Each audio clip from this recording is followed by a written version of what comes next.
आदाब दोस्तों, मैं जावेद अख्तर और आप देख रहे हैं जनता टीवी हिंदुस्तान में। इस वक्त वारिस नगर इलाके में हूँ और हमारे साथ south Kolkata district Trinamool youth Congress committee के मेंबर मोहम्मद मिराज खान साहब हैं। जैसा कि आप जानते हैं, ये इलाका अब्दुल खालिक मुल्ला साहब का है और ये भी यहाँ के तृणमूल कांग्रेस के बहुत ही सरगर्म रुकन है और बहुत तेज़ी के साथ काम करते हैं। सामने 19 तारीख को चुनाव है, जैसा कि आप जानते हैं यहाँ कलकत्ता कॉरपोरेशन का चुनाव है। इस सिलसिले में बात करेंगे और ये भी जानने की कोशिश करेंगे कि यहाँ पर एमएलए साहब ने रिकॉर्ड वोट से कामयाबी हासिल की थी, उनका यहाँ पर क्या कारनामा है, मिराज खान साहब क्या काम करते हैं, ये तमाम चीज़ों पर हम बात करेंगे। और आज जो मेंबर बने हैं कैसे बने, इस पर भी हम बात करेंगे। तो आज चलते हैं और सुनते हैं मिराज खान साहब का इस बारे में क्या कहना है। मिराज साहब, ये बताइए कि आप south Kolkata district Trinamool Congress committee के मेंबर हैं, तो ये मेंबरशिप कैसे आपको मिला, क्या काम आपने अंजाम दिया था, कारनामा, और किसकी बदौलत मिला है? देखिए, मैं एमएलए साहब के साथ काम किया, खालिक मुल्ला साहब के साथ में, और उनका काम, उनका अंदाज़ मुझे बहुत पसंद आया। मैं उनके साथ काम किया और वफ़ादारी से काम किया। उनके अंदर मैं अपने टीचर को देख रहा था।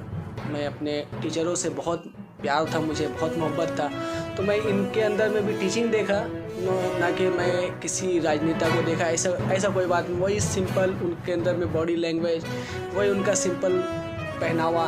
तो मुझे लगता है यार, एमएलए ऐसा होता है। मैं जब गया तो मुझे लगा एमएलए ऐसा होता है, कितना सिंपल।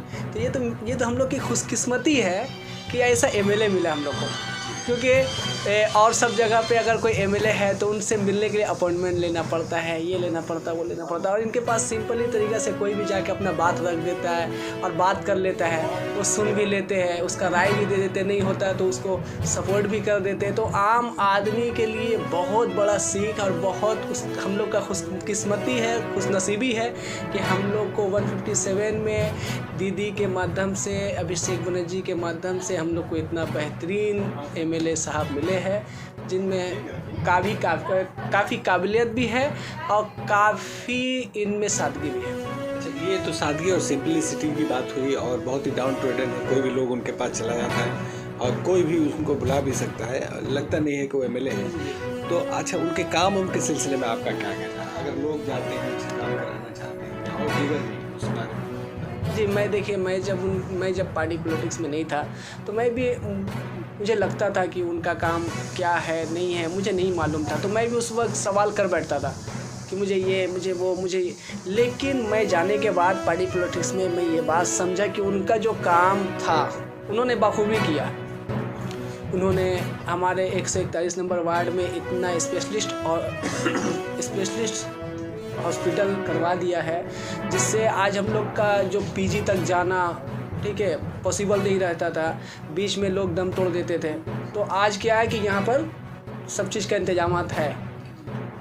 और उनसे भी एक दरख्वास्त है मेरा कि वारिस नगर और अयूब नगर में कम से कम एक एम्बुलेंस दे, क्योंकि थोड़ा दूरी पड़ जाता है और ये लोकल एरिया है। तो ये उनसे थोड़ा दरख्वास्त है मुझे। ये कहा जाता है कि कोई भी काम कभी ख़त्म नहीं होता है, काम चलता ही रहता है, मसला भी रहता है।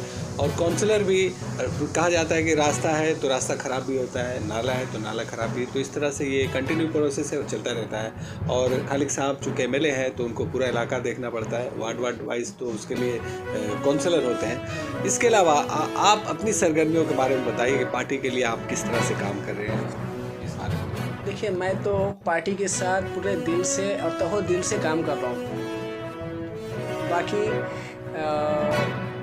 बाकी और टीएमसी पार्टी के बारे में अगर तारीफ़ का पुल बना जाए तो पूरा दिन ख़त्म हो जाएगा, लेकिन उनका कारनामा, उनका काम ख़त्म नहीं होगा। इतना काम किया उन्होंने बखूबी, ठीक है। बट सर, यहाँ हम लोग का जो इलाका है रईसी के मतलब कोई हाई फाई लोग नहीं है, यहाँ पे गरीबी इलाका है। तो इसको देखते हुए इन्होंने जो काउंसिलर को जो टिकट मिला, हम लोग का जो कैंडिडेट हुए हैं अभी, तो मैं समझता हूँ कि बेहतर है, डॉक्टर है वो भी, ठीक है। और आने वाले फ्यूचर के काउंसिलर इंशाल्लाह हो जाएंगे, जैसा उनका लहर चल रहा है। और टीएमसी पार्टी ने जब टिकट दिया है तो टीएमसी का तो लहर है ही है सर। और उनका भी अपना भी कारनामा है। और साथ में खुर्शीद भाई तो उनको टेक ओवर कर ही रहे हैं, अंडरटेकिंग में उनका काम चल रहा है और बेहतर काम खुर्शीद भाई भी अच्छे ही काम करते हैं। और उनका जो काम है सशक्ति कार्ड में जिस तरीक़े से काम किया है खुर्शीद भाई ने, ठीक है, पार्टी के लोग भी उनसे खुश है, पब्लिक भी उनसे खुश है। तो इंशाल्लाह इनको भी निकलने में ज़्यादा वक्त नहीं लगेगा। और इनके अंदर में भी बॉडी लैंग्वेज बहुत सिंपल है इनका, जैसे एमएलए साहब का वो उसी तरीक़ा से इनका भी सिंपलाइज है। अब देखो आगे अल्लाह वाला क्या करते हैं। और ये जैसा कि अभिषेक बैनर्जी ने कहा कि जो चुनाव हो रहा है वो ऐसा हो कि लोग जा के वोट डाल सकें, कोई रुकावट कुछ खड़ी नहीं, और पुलिस की मातहती में हो रहा है। तो आपको क्या लगता है कि इसी तरह? जी और इस मामलात में तो हम लोग का PS नदियाल और हम लोग का बड़ा बाबू बहुत बेहतरीन काम करते हैं। यहाँ इंशाल्लाह कोई भी ऐसा दंगा, कोई भी ऐसा झगड़ा को बढ़ने से पहले ही कंट्रोल कर लिया जाता है। तो इसके लिए तो कोई बात ही नहीं है सर। और PS नदियाल बहुत बेहतर काम करता है सर। इलाके में अभी क्या शांति है, कैसा है? एकदम हम लोग का वारिस नगर एकदम शांत पता एरिया है सर, बहुत शांति इलाका है। कोई ऐसा इसमें क्रिमिनल क्राइम कोई भी ऐसा बात नहीं है। और आप क्या चाहते हैं कि इलाके में डेवलपमेंट का क्या क्या काम है जो होना चाहिए, और जो काउंसलर हो वो करें, आने वाले काउंसलर करें, ऐसे कुछ? देखिए सर, इलाका में तो काम है, लेकिन कोई भी काम तो एक बैग नहीं हो जाता ना, उसमें तो थोड़ा वक्त लगता है। और काम काफ़ी हुआ भी है। कल तक पानी जम जाता था, आज पानी नहीं जमता है, ये TMC का ही देन है, ठीक है।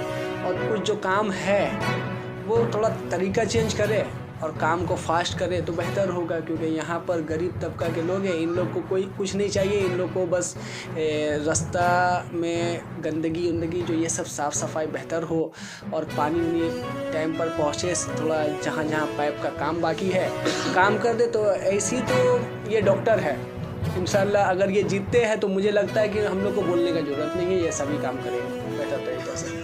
ऐसा है कि इनके मुकाबले में कोई लोग ऐसा है जो उनसे मुकाबला? नहीं सर, इनके मुकाबले में तो मुझे कोई नहीं दिखाई दे रहा है, क्योंकि देखिए इनका तो जो शेड्यूल कास्ट है, तो शेड्यूल कास्ट में इनसे बेहतर इंसान तो मुझे नहीं दिखाई दे रहा है यहाँ पर। क्योंकि देखिए ये तो हम लोग का तो वार्ड एक ही वार्ड नहीं, फिर कल घूम करके कहीं और जाएगा ये शेड्यूल कास्ट, ठीक है। तो शेड्यूल कास्ट जहाँ जाएगा हो सकता है कि वहाँ पे अच्छे लोग होंगे, लेकिन यहाँ शेड्यूल कास्ट में इनसे बेहतर लोग नहीं। हाँ इंशाल्लाह उम्मीद तो पूरा है। और आप यहाँ के लोगों से क्या कहना चाहेंगे, अपील करें? मेरा वोटरों से यही अपील है कि 19 तारीख को एक भी वोट अपना ना गवाए, 4 नंबर बटन दबा करके TMC पार्टी को भी जिताए और हमारे जो उम्मीदवार हैं इनको भी जिताए।